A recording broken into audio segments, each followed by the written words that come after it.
Let's go, bub.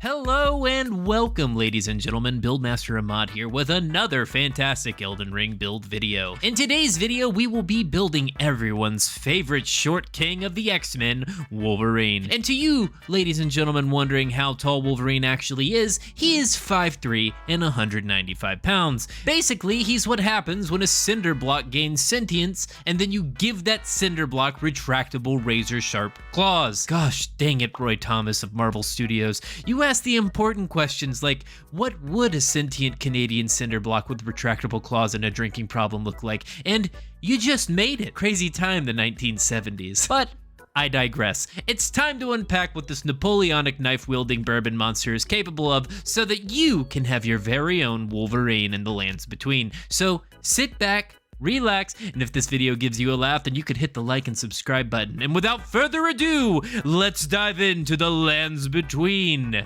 Now, ladies and gentlemen, many of you see this Northern Rage rascal and think he is most certainly going to be a brawler type relying on direct damage to defeat his foes. And while that is partially correct, that doesn't paint the whole picture of Wolverine, the character. So, what is the complete picture for the most ideal Wolverine? Well, ladies and gentlemen, you're just going to have to watch the rest of the video to find out. And that includes you too, Miyazaki. You specifically have to watch until the end of the video to see how I thwart yet another challenge unknowingly issued by yourself. Now, ladies and gentlemen, in order to piece together the most ideal Wolverine, we'll first need to understand his equipment and abilities. So, Wolverine has 3 retractable bone claws, a healing factor, superhuman strength, superhuman speed, an adamantium skeleton, and an unshakable desire to bang his friend's wife. You gonna tell me to stay away from me, girl? Well, if I had to do that, she wouldn't be my girl. Oh, Wolverine, you dirty dog. Always want to taste the forbidden fruit. He could be surrounded by forbidden fruit if he merely goes on any modern dating app, because I'm pretty sure 5'3" but can bench press a mountain isn't the same as over 6 foot. So I'm afraid the only action you can look forward to tonight is the action of eating a large pizza by yourself and crying yourself to sleep. And with that delicious taste of self-loathing in our mouths, let's talk about some weapons. For Wolverine's weapons, we have a variety of claw-type weapons to pick from, and this is one of the rare instances in Elden Ring where Miyazaki has graced me with a perfect weapon selection, functionally and aesthetically. That weapon is the hook claws. But hold on a minute, Ahmad. What makes the hook claws better than, say, the bloodhound claws or the raven talons? That, my humble viewer, is a great question. You see, both the hook claws and the bloodhound claws have the requisite 3 blades, but the hook claws have the additional benefit of having gone through an intense Christian summer camp, and that is to say that they are straight. Thank you, Miyazaki, for making this piece of the puzzle so easy for me to solve. You usually make me cobble together some kind of wacky mental puzzle just to reach for a mildly suitable answer, but today, oh you glorious man, you just wanted to give me an easy build today, didn't you? Or at least that's what I thought, ladies and gentlemen.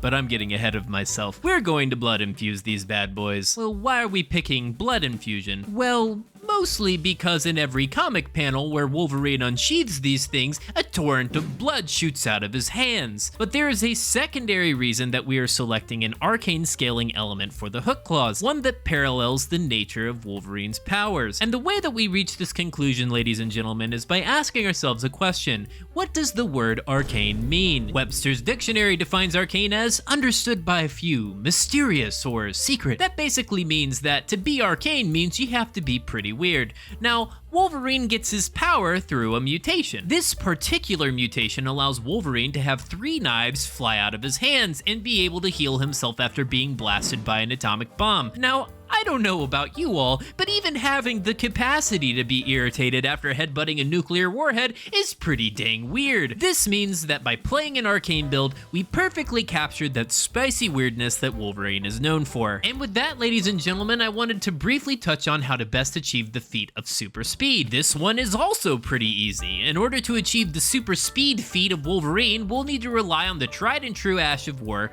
Bloodhound step. And it was at this moment in the building process, ladies and gentlemen, that I felt like I was on a roll. Miyazaki was really showing his grace in making this build easy for me, but then I hit my first roadblock. Super strength. Now, with our current weapon setup, we were going to be benefiting from both dexterity and arcane attribute scaling. And we were even going to have enough wiggle room to pump points into our defensive stats like vigor and endurance. But if I was to take this strength stat too high to represent super strength, I would limit my abilities to make mistakes and take hits. I would effectively be making a character that was a piece of paper with 3 chainsaws taped to the side. Certainly pretty terrifying, but in the presence of a light drizzle, it would split in half and be rendered useless. Gosh darn you, Miyazaki, I knew it was too easy, you crafty devil you.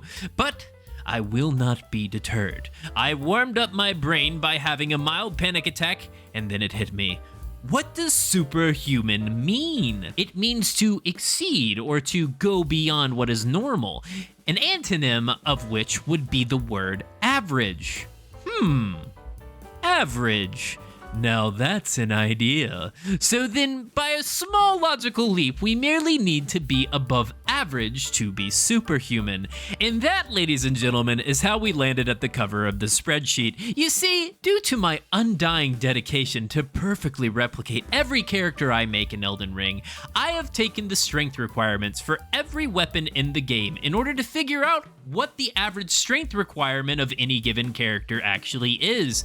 That's right, every colossal sword, every dagger, every great bow, we got them all. Now, ladies and gentlemen, you can see by my calculations here that the average strength of equipable items is, 16 strength, ladies and gentlemen. So by our previous train of thought, in order to be superhuman, we merely need to do this. Oh, Miyazaki, you thought you could trick me. You thought that you could bamboozle me with a simple divergent path, a proverbial fork in the forest. You fool! I'm making Wolverine! I'll simply chop down all the trees and form a straight line through your stupid forest. You drop me in the Amazon, and I simply contribute to deforestation. Now, ladies and gentlemen, there is admittedly one attribute of Wolverine's character that we can actually represent in-game, but it makes playing this character very difficult. You see, Wolverine's whole skeleton is covered in adamantium, which he got via some IRL DLC from some lovely secret military fellows at the mild cost of unspeakable pain and suffering. Now, technically we could manifest this in Elden Ring by using the Iron Jar aromatics, but you see, the Iron Jar aromatic makes you roll like a square wheel going uphill. That is to say, it's not ideal. Using this is technically the most correct way to play Wolverine, but nobody is watching you play the game, so who would even know if you don't use the Iron Jar aromatic? That is, unless you're in some sort of Elden Ring based hostage situation, in which case, why are you watching YouTube? You need to call the police. Now, ladies and gentlemen, normally I'd dive into how we're going to represent the healing factor, but that is going to be driven in large part by our talisman selection, which I'll cover in just a moment. So for now, let's actually take a look at the most important part of Wolverine's character. And by that I mean his unshakable urge to want to bang his friend's wife. Now you see, Wolverine has a hard-on for Jean Grey, who is the wife of Scott Summers, also known as Cyclops. The astute viewer captured the truly masterful piece of comedy that I just delivered by calling it a hard-on, because not only does it accurately describe the character's feelings for another character, but it also incorporates the fact that Wolverine's entire skeleton is made of metal. That's just the type of grade A humor you can expect from this channel. Now, Miyazaki thought that I wouldn't be able to steal my buddy's wife. After all, this is a Souls game. We don't have any friends, except Miyazaki, you fool. You've made one fatal error in this entire plan of yours. You see, you made the character Blide. Blide is part man, part wolf dog, and he wields the best weapon class in the game. Now, what is it that they say about dogs? Oh, let me think. Oh, what is it, Miyazaki? Oh, yes! They are man's best friend, and I am categorically a man. Oh, and what's this? I'm marrying his female consort, Ronnie.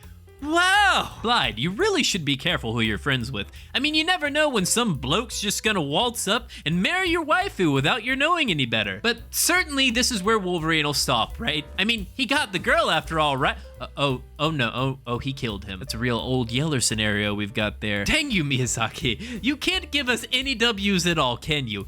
I somehow win the battle of character portrayal, and you still make me feel like a piece of garbage by making me kill the dog. We probably should put this game on the website that tells you if the dog dies or not. Dang, I do feel bad, but I also cannot compromise on my integrity of perfectly replicating characters in these wacky video games. And remember, people, if you do every step except kill Blythe, and you are not playing Wolverine. You are merely a soulless husk traipsing about in a Wolverine skin suit. And with that incredibly traumatic experience behind us, ladies and gentlemen, it's time to unpack Wolverine's healing factor and additionally walk through our talismans in great runes. Now, Wolverine's healing ability is very impressive. Like I mentioned before, he stood inside an atomic explosion and was molecularized, but then through sheer will and Crown Royal, he was able to just put himself back together because he just kind of felt like it. In order to place a focus on putting ourselves back together again, we will be using a combination of 2 different talismans and a specific Great Rune. First, we will be using Melania's Great Rune, which will allow us to regenerate HP after being hit.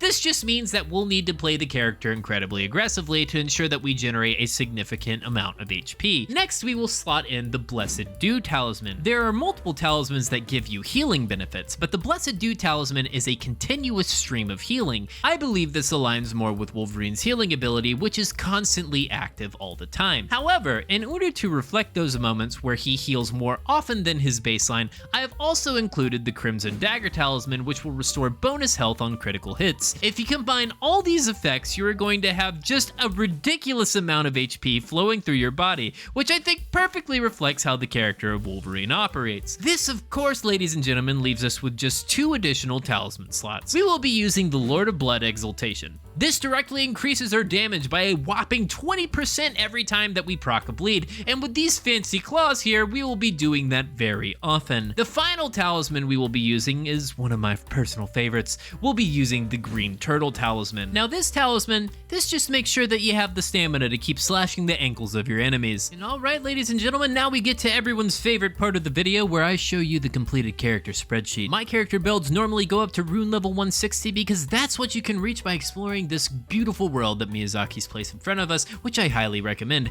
However, if you're looking for a level 120 variant, I've also provided that on the screen. And boom!